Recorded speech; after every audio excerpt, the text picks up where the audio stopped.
근데 우리나라는 공공임대주택을 짓는 것을 게을리했어요.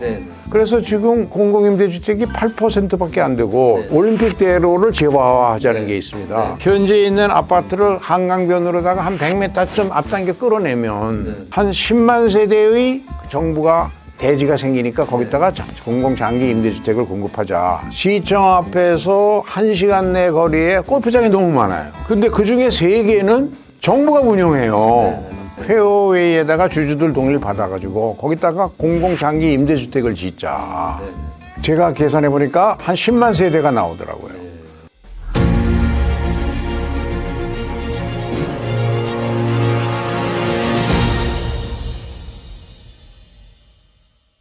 주거 이런 근본적인 해결책 아이디어 한번 말씀 부탁드리겠습니다. 부동산 문제는 우리 경제 구조하고 관련해서 한국은 부동산, 특히 생필품인, 그중에도 생필품인 주택의 상대 가격이 높게 결정될 수밖에 없는 국토의 보존 요건을 가지고 있죠. 인구 밀도가 세계 4위로 높은 나라인데 가용 면적당 인구 밀도는 남한을 기준으로 볼 때 압도적으로 세계에서 1위입니다.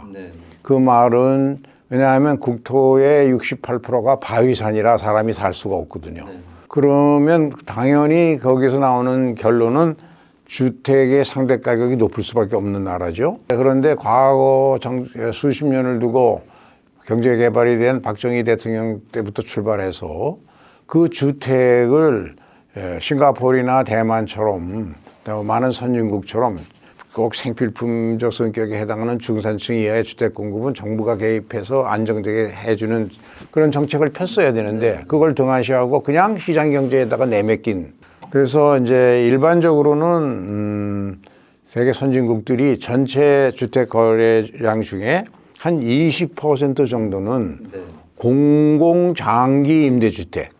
자기 월소득의 10% 또는 20% 범위 내에서만 임대료를 내고 10년이고 살다가 가족 수가 늘어나서 평형이 더 커지면 20평대 살다가 30평으로 옮기고 30평대 살다가 40평으로 옮기고 이런 식의 생활 패턴이 일반화되어 있고 그거를 충분히 해결하고 그렇게 되면 시장에서는 주택 시장의 범퍼가 안정판이 형성돼 있어서 급등 요인이 생겨도 그 범퍼가 흡수해 버린단 말이죠. 근데 우리나라는 역대 정부가 여러 가지 이유가 있는데 특히 36년간, 38년간이네요.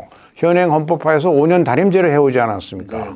5년 단임제 체제 하에서는 대통령들이 자기 임기 내에 효과가 나오는 정책만 하게 됩니다. 그래서 주택 정책을 해도 전부 분양 위주 정책에다가만 몰입을 하다고 돈을 거기다만 쓰다 보니까 장기적인 안목에서 공공임대주택을 짓는 것을 게을리했어요. 그래서 지금 공공임대주택이 8%밖에 안 되고 전체 주택이 그것도 아주 전체 평균이 12평인가 밖에 안 되는 그래서 그 열악한 주거 조건으로다가 만들어 놨기 때문에 사람들에게 낙인 효과가 찍혀서 그냥 가난한 놈들이 사는 곳 이렇게 돼버렸어요. 그렇게 하면 안 되죠. 중산층들이도 또 고소득층도 필요에 따라서 사는 곳 이렇게 평가를 내릴 수 있어야 사람들이 선택할 거 아니에요. 그래서 그런 근본적인 정책의 변화가 필요하다.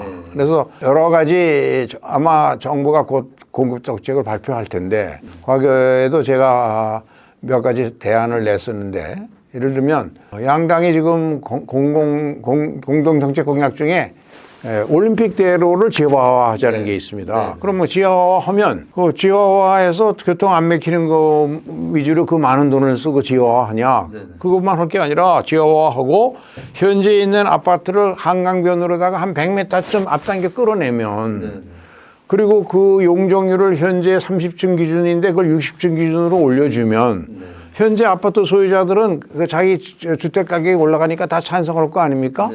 그러면 그 지금 현재 있는 아파트 저 압구정동 끝에 한양 아파트부터 시작해서 반포 아파트까지 가장 주거 여건이 좋다고 알려진 그곳에 한 10만 세대의 정부가 대지가 생기니까 거기다가 공공장기 임대주택을 공급하자. 20평형, 30평형, 40평형으로.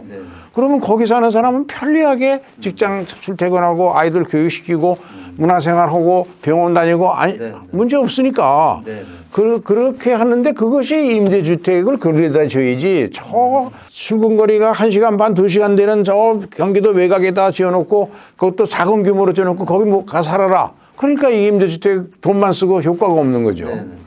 숫자가 우선 적고 그래서 이제 그런 정책을 좀 개발해서 많이 확대했으면 좋겠습니다. 제가 그 예전에 한번 그 인상적이었던 내용 중에 하나가 서울시 한가운데 있는 태릉 골프장을 딱 가보면 입지가 굉장히 좋거든요. 가면서 깜짝깜짝 개인적으로 놀랍니다. 왜냐하면 거기 한가운데 이렇게 좋은 터가 좋은 골프장이 있는데 이미 기반도 다 깔려 있잖아요. 교통 기반도. 여기서 분양만 해도 굉장히 큰 주거 안정 효과가 있을 것 같다는 생각을 많이 했거든요. 그 이제 우리나라가 오랜 세월 소위 군사 독재 체제 하에서 경제를 고속 성장시켰다 이렇게 얘기하잖아요. 그런데 이제 그 빠른 속도로 경제를 빨리 성장시킨 장점도 있지만 많은 또 잘못된 정책으로 부작용을 일으킨 적도 있어요. 근데 그 후자가 대표적인 것 중에 하나가 제가 보기에는 이렇게 땅이 부족한 나라에서 주택이 수도권 한복판에 부족한 나라에서 땅을 옳게 써야 되는데 시청 앞에서 1시간 내 거리에 골프장이 너무 많아요. 근데 그중에 3개는 정부가 운영해요. 네, 맞습니다. 사실상 정부 영향 정부 거죠. 예, 사실상. 태릉이 있고 또 88이 있고 뉴서울이 있잖아요. 그래서 제가 옛날부터 강조하는 거는 그린벨트는 훼손하면 안 되니까 페어웨이에다가 그 세 골프장에 페어웨이에다가 주주들 동의를 받아가지고 거기다가 공공장기 임대주택을 짓자. 제가 계산해 보니까 한 10만 세대가 나오더라고요.